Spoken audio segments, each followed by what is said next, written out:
Chapter 17. Unwelcoming Committee.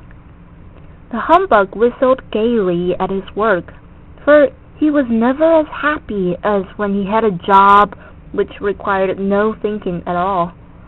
After what seemed like days, he had dug a hole scarcely large enough for his thumb.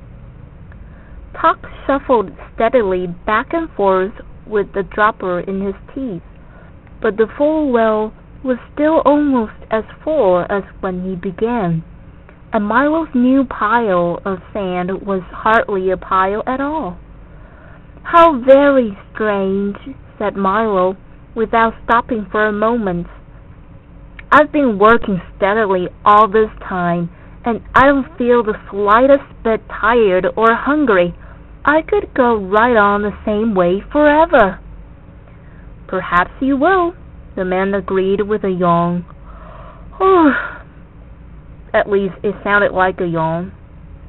"Well, I wish I knew how long it was going to take," Milo whispered as the dog went by again. "Why not use your magic staff and find out?" replied Tuck, as clearly as anyone could with an eyedropper in his mouth. Milo took the shiny pencil from his pockets and quickly calculated that at the rate they were working, it would take each of them 837 years to finish.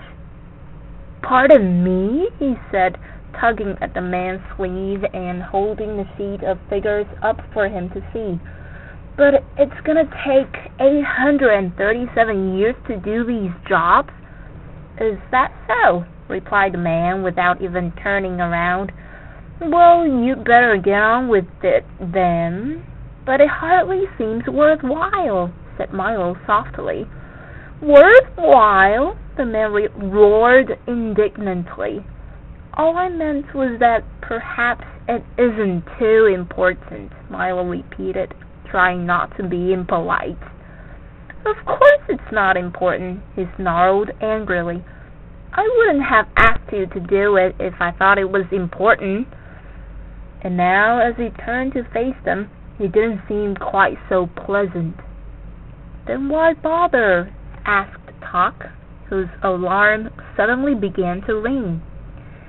"Because, my young friends," he muttered sourly, "what would be more important than doing unimportant things? If you stop to do enough of them, you'll never get to where you're going." He punctuated his last remark with a villainous laugh. "Then you must," gasped Milo. "Quite correct," he shrieked triumphantly. "I'm the terrible Trivian, demon of petty tasks and worthless jobs, ogre of wasted effort, and monster of habit." The humbug dropped his needle and stared in disbelief while Milo and Tuck began to back away slowly. "Don't try to leave," he ordered with a menacing sweep of his arm, "for there's so very much to do, and you still have over 800 years to go on the first job." But why do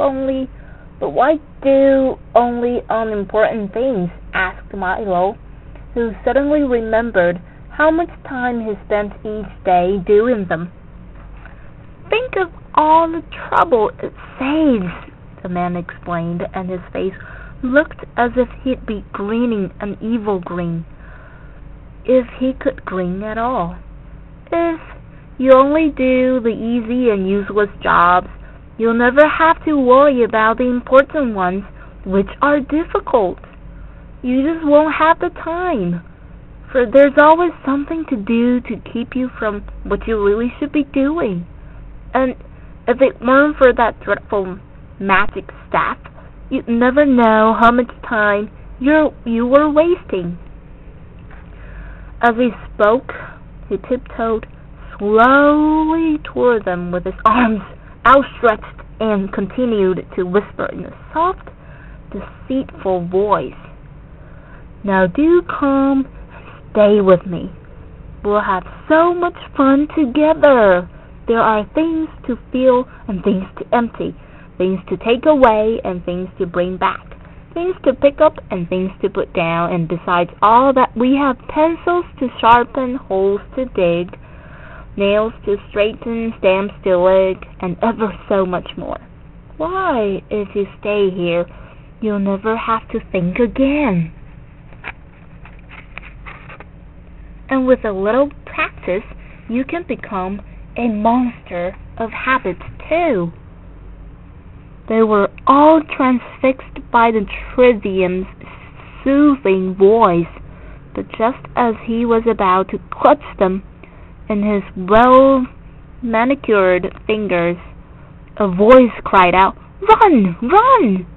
Milo, who thought it was Talk, turned suddenly and dashed up the trail. "Run! Run!" it shouted again, and this time Talk thought it was Milo and quickly followed him. "Run! Run!" it urged once more, and now the humbug, not caring who said it, ran desperately after his two friends, with the terrible Trivium close behind. "This way! This way!" the voice called again. They turned in its direction and scrambled up the difficult, slippery rocks, sliding back at each step almost as far as they'd gone forward. With a great effort and many helping paws from Talk, they reached the top of the ridge at last, and only 2 steps ahead of the furious Trivium. "Over here! Over here!" advised the voice, and without a moment's hesitation, they started through a puddle of sticky ooze, which quickly became ankle-deep, then knee-deep, then hip-deep, until finally they were struggling along through what felt very much like a waist-deep pool of peanut butter. The Trivium, who had discovered a mound of pebbles which needed counting, followed no more, but stood at the edge shaking his fist, shouting horrible threats and promising to rouse every demon in the mountains.